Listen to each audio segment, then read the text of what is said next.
O.J. Simpson, ce nom t'est peut-être familier. C'est un porteur de ballon vedette de la NFL et figure centrale d'un procès pour meurtre hautement médiatisé. Aujourd'hui, je fais un retour sur certains passages de la vie de O.J. Simpson. Ben oui, tout le monde vieillit et tout le monde finit par mourir. Même ceux qui forgent les sociétés dans lesquelles on évolue et qu'on pourrait croire immortels dû à l'impact de leurs actions. Avec les épisodes hors série, Entretien avec l'histoire fait un bref retour sur les vies de ces grands disparus. Durant la majeure partie de sa carrière professionnelle, O.J. Simpson porte l'uniforme des Bills de Buffalo et termine sa carrière avec les 49ers de San Francisco.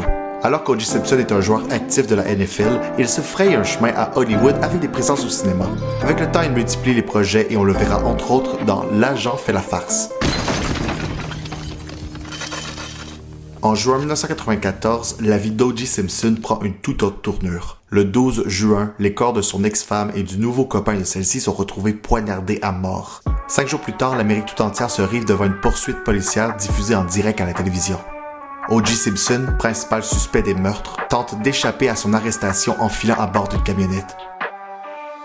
Un procès pour double meurtre s'ouvre en janvier 1995.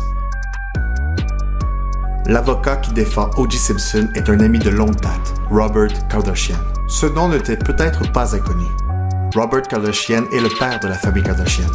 Qui aurait dit à l'époque que l'avocat de la défense de l'un des procès les plus importants du 20e siècle serait le père d'une famille culturellement très importante à l'avenir? Je ne veux rien enlever au camp Kardashian, mais sans l'attention médiatique de l'affaire O.J. Simpson, la famille d'influenceuses la plus suivie des États-Unis n'aurait peut-être pas la même popularité aujourd'hui. Mais bon, je ferme cette parenthèse pour retourner dans les années 90.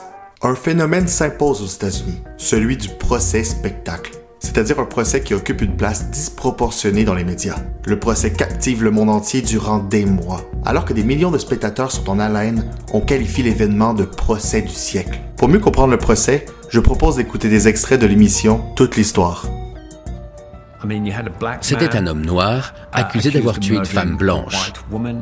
En Amérique, l'accusation s'est retrouvée en position de faiblesse alors qu'elle détenait une preuve potentiellement irréfutable.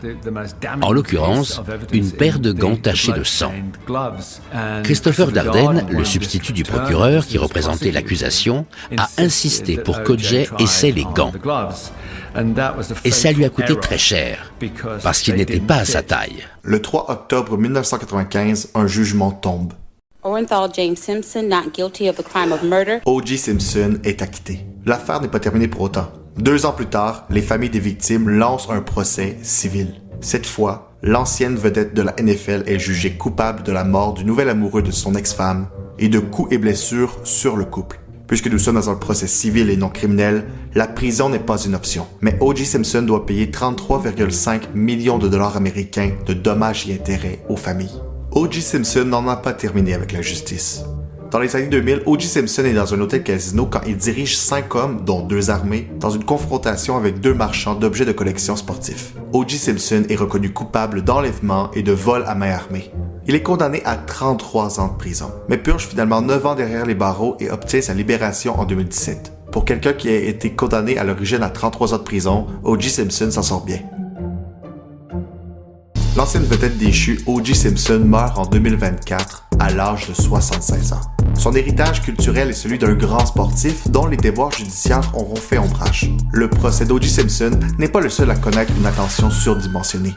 Plus près de nous, le procès entre Amber Heard et Johnny Depp a fait beaucoup parler. Mais cette fois-ci, nous étions à l'ère des réseaux sociaux. Une ère où tout le monde peut avoir son opinion et où les faits ne sont plus si importants que ça. Mais ça, c'est une autre histoire.